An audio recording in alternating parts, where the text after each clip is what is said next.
tenemos grandes expectativas acerca de los anuncios o futuros anuncios que va a dar Mauricio Macri y su gente y su equipo de técnicos, que, bueno, por lo menos me parece que todos intuimos que va a haber un cambio, justamente porque el eje de la campaña fue el cambio. Habrá un cambio muy importante en la economía y en el comercio, en la forma de transaccionar, de intercambiar bienes y servicios de la Argentina, no solamente en materia doméstica, sino en relación al mundo. Justamente para analizar y conocer sus impresiones, estoy en contacto con un especialista, él es Miguel Ponce, lo hemos entrevistado en innumerables ocasiones, actualmente es director del Centro de Estudios para Comercio Exterior del siglo XXI. Miguel, Fabiana Suárez lo saluda, ¿cómo está tanto tiempo? Fabiana, qué alegría escucharte, ¿eh? Igualmente para mí, sé que va a estar próximamente aquí en Rosario en la cena de fin de año de la Cámara de Exportadores.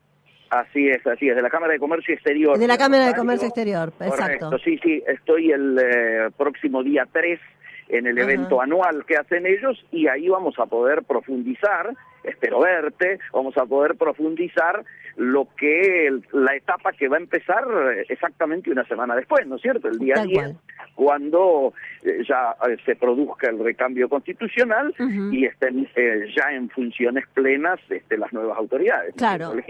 Más allá de los nombres, Miguel, que bueno, los vamos a saber en realidad esta tarde, me parece que más allá de eso es conocer un poco la línea de pensamiento de Macri para saber hacia dónde quiere redirigir el comercio en la Argentina.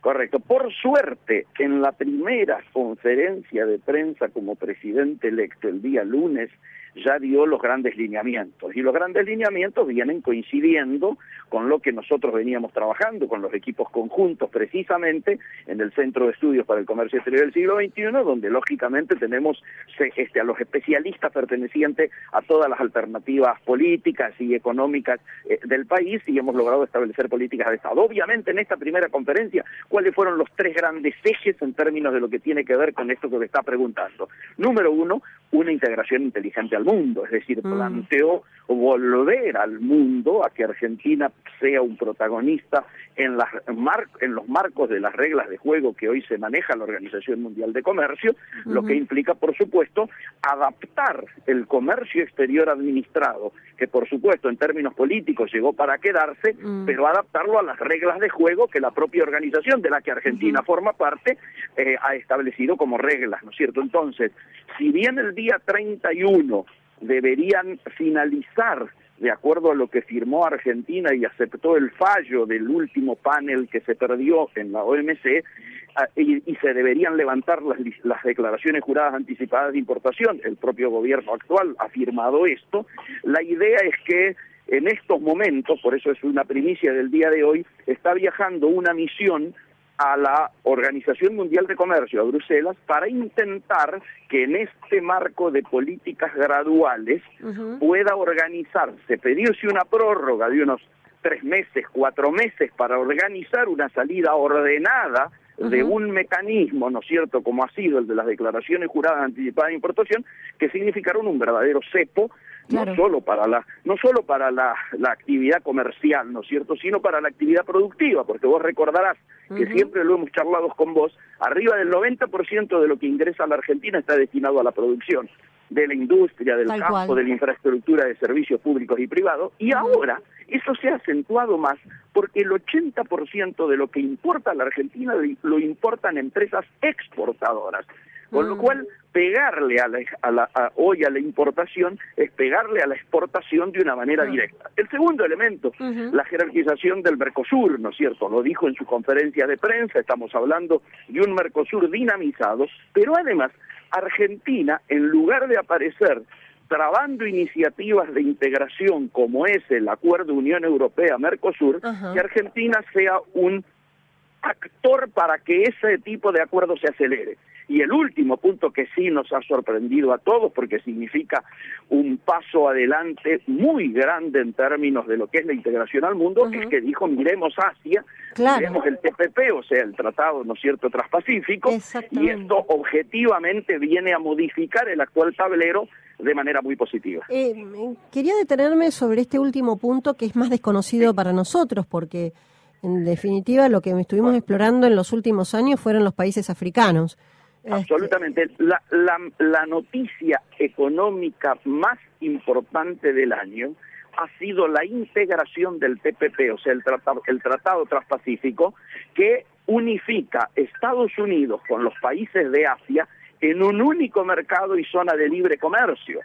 Pero también ahí tenemos países como Latinoamérica que están muy activos, está Chile, está Perú, está México, y países con los cuales nosotros lógicamente podemos actuar como bisagra para que nuestras producciones también puedan aprovechar las ventajas del tema del Acuerdo Pacífico. De hecho, luego de la conferencia de prensa del lunes, ayer, Perú hace explícito su beneplácito por esta definición y le pide a Argentina que analice la posibilidad de integrarse también al TPP.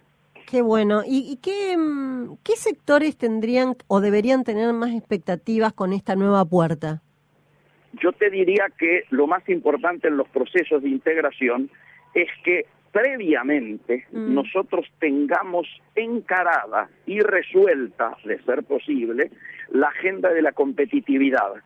¿Qué es la agenda de la competitividad? Son todos los elementos que hay que lograr para que Argentina vuelva a ser un jugador importante en las exportaciones al mundo. Es decir, un poco el camino inverso de lo que ha ocurrido en el último tiempo, donde la presidenta se vanagloriaba de haber impulsado una política de sustitución de exportaciones. Increíble, Una barbaridad, porque eso implica que el trabajo de los obreros argentinos, de los obreros, por ejemplo, de Rosario, que le agregaban valor agregado a la maquinaria agrícola para exportarla a Brasil, hoy miraban pasivamente como ese nicho era aprovechado por obreros de otros países para mandar maquinaria fabricada en otros países que ocupaban los lugares que antes ocupaba la maquinaria agrícola argentina. Digo, estoy tocando un tema sensible para Rosario, ¿no? Sí.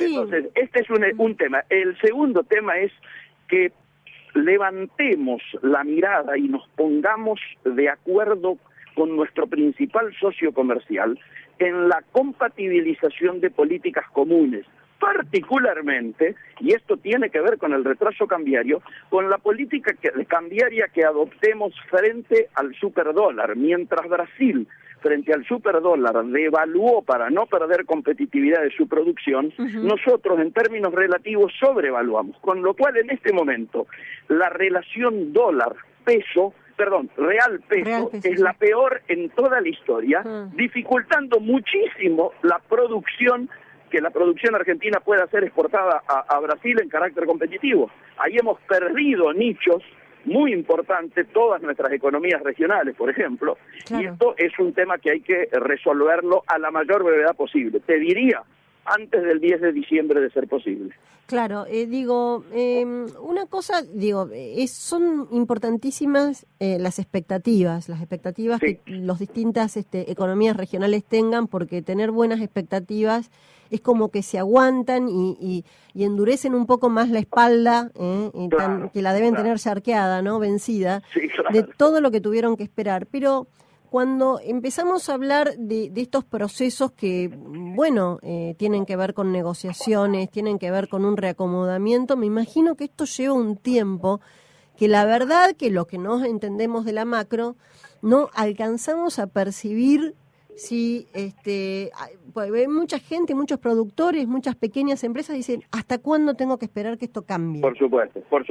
No, yo por eso te decía, hay sectores como el de la fruticultura, donde si no se toman medidas antes de fin de año, inmediatas, toda la cosecha del año que viene. Es un tema estacional. Exactamente. Entonces, para esa gente tiene que haber soluciones especiales y a medida. Claro.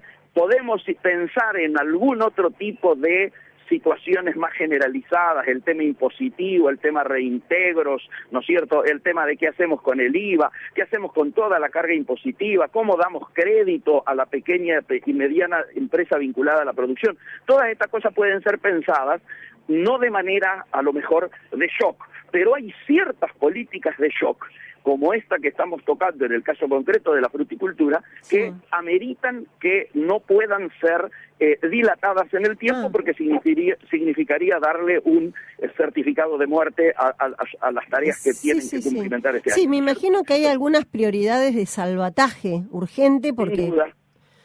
Digamos, tenemos mucha gente en coma acá, ¿no? Y esto es lo que tenemos que charlar en la próxima reunión y esclarecerlo y recibir también las inquietudes sectoriales de la zona como para poder transmitirlas de manera más eficiente a quienes hoy están teniendo que tomar las nuevas decisiones. Acá es muy importante darnos cuenta que se fue generando en las últimas semanas una contradicción absolutamente salvable y hasta yo diría una contradicción falsa, o políticas de shock o políticas gradualistas. No, ¿por qué no el I? Habrá medidas que tienen, que obligan a tomar políticas de shock como la que mencionábamos recién, o el INDEC. El INDEC al día siguiente de asumir tiene que haber un nuevo INDEC, porque no podemos estar desconociendo las estadísticas nuestras para que nos permitan ese conocimiento elaborar las políticas adecuadas. Pero hay otras políticas como la situación, por ejemplo, vinculada a la soja, que hay que medirla muy claramente, ¿no es cierto?, en términos de progresividad. Hay algunas economías regionales y algunas producciones a las cuales las retenciones tienen que serles levantadas ya, pero otros casos, como en el caso de la soja, hay que ser muy cuidadosos, y ellos mismos, los sojeros mismos, aceptan que no pueden exigir un levantamiento inmediato, pero sí que el objetivo tiene que ser en el largo plazo el levantamiento, ¿no es cierto?, de todo tipo de traba. Pero hay una cantidad, ¿no es cierto?, de sectores que hoy tienen que mirar esta situación con mucha expectativa y para los cuales hay que tener respuestas ya. El gradualismo, por ejemplo, en la salida de los cepos, tiene que ser analizado muy cuidadosamente, porque vos podés salir de los cepos sin duda si tenés colchón en el Banco Central. Claro. Y aquí en el Banco Central no hay colchón, ¿no? Nos están entregando un Banco Central con menos reservas que las que recibió Néstor Kirchner cuando nos dijo que estábamos en el invierno. Claro, perfectamente entendido. Entonces, en relación, volviendo al punto de que hay economías regionales que tienen justamente retenciones, estas retenciones no serían de un gran impacto fiscal. Sí, no sé, hay algunas que el impacto fiscal es absolutamente indirecto, o sea, lo que vos perjudicás a la producción no lo terminás recaudando con la retención. ¿Por qué? Porque generás una situación de desánimo, la gente no vuelve a sembrar, o se generan situaciones de quebranto, con lo cual tu recaudación se achica porque se achica el universo sobre el que podés recaudar. ¿Se entiende? No, totalmente. Lo importante es destrabar las capacidades productivas que hay en tantos lugares y permitir que realmente la creación de riqueza implique creación de trabajo, implique, ¿no es cierto?, volver a poner en marcha el círculo virtuoso del crecimiento. Ojalá sea así, la verdad lo necesitamos. Y todos estamos esperanzados, como cada vez que hay un cambio, ¿no es cierto?, se generan esperanzas. Yo lo que espero es que además de las esperanzas tengamos la responsabilidad para encontrar los mejores caminos, ¿no? Por supuesto que sí. Miguel, muchísimas gracias por el contacto, te estamos esperando por Rosario y encantadísimos, como siempre, de recibirte en nuestra ciudad. El placer es mío y ojalá podamos vernos allí. Cómo no, muchísimas gracias por todo, un gran cariño. Chao, Fabiana, gracias, hasta luego.